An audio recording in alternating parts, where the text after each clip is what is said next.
What's up guys, welcome to your 17th tutorial, and in this tutorial I'm going to be teaching you guys a bunch of new tricks concerning the flex box model. However, before we do, I just want to mention that I finished styling the rest of our little template here, and I just posted all the code on the forum.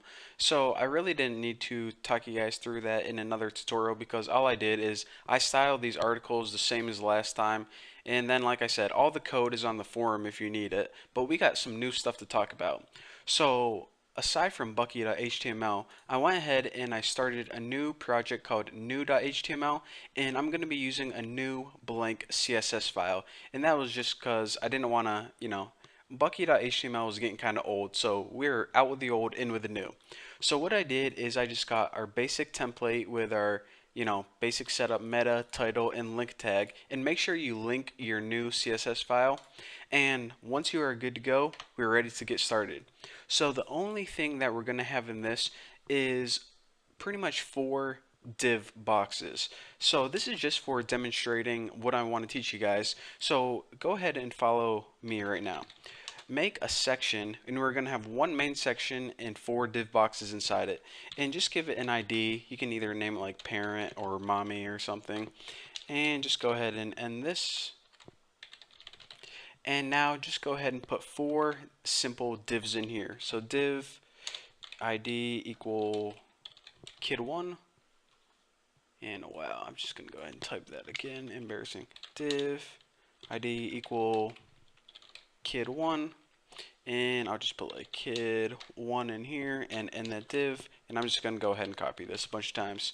So let's work with 4 kids as divs. Change all my crap, 2, 3, and 4. 4, 3, 2. Okay, so I have one main mommy section and 4 kids in there. So if we go ahead and save this and look at it in Chrome, we can see that, okay, we have 4 kids lined up one underneath each other. So we need to go ahead and change the styling immediately because that looks horrendously bad.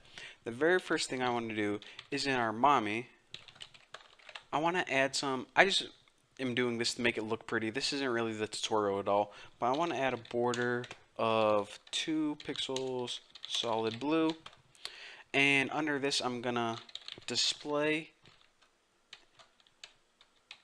WebKit box.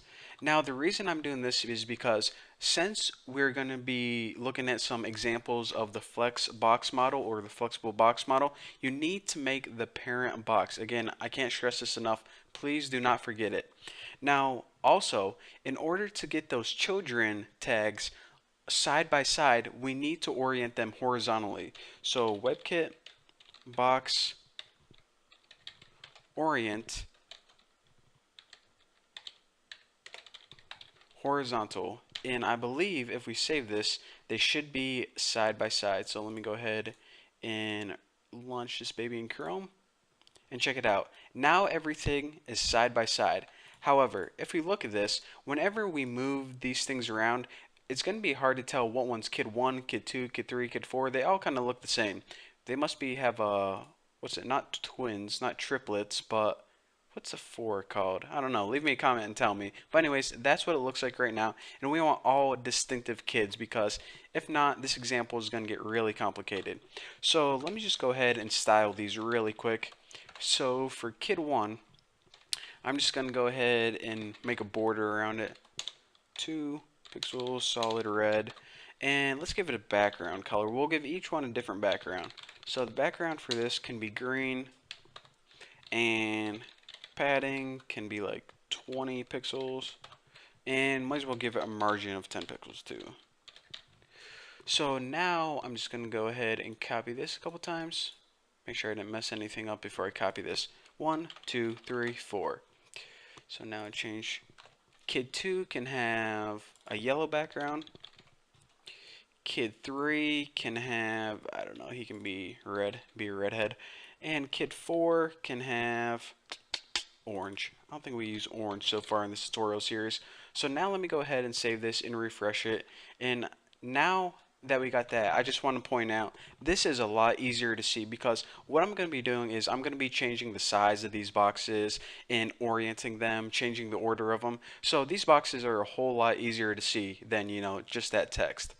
So now that I can talk the talk, let me go ahead and walk the walk. The very first example I want to show you guys how to do is change the order of these boxes. And that's one of the brilliant things that HTML5 and CSS3 is going to give us, the ability to change the order. So if we look at our div tags, we got kid 1, 2, 3, 4, all in the order according to our website layout, right like that. However, if we go in our main parent tag, our main mommy section, we can go ahead and add something like this. WebKit box direction, and I believe what's it called, the default of this is normal. So if we go ahead and reverse this and save it, now check this out. When I refresh, our kid 1 2 3 4 goes from 4 3 2 1. So if you're like, okay, I just built the perfect website, but I want everything flipped backward, you can do it in one line of code instead of having to do pretty much rewrite your entire website. Oh, that's kind of a tongue twister there. So that is one trick. And now that we got the template set up exactly how we want it, got all our kids a different color, I'm going to be showing you guys a bunch of new tricks in the upcoming tutorials. But for now, that one trick is the only one you get. So again, I know I'm just doing it with stupid boxes right here, but if you were to make an actual website, this would be a huge section, such as, I don't know, maybe your drop down list. This would be your main content. This would be a news on the right hand side, and this would be your ads. So these are just little examples that you can apply to a bigger concept later on. But like I said, we're going to be talking about that in the upcoming tutorials. For now, that's all you get. So thank you guys for watching. Don't forget to subscribe. And remember, kids, don't go to college.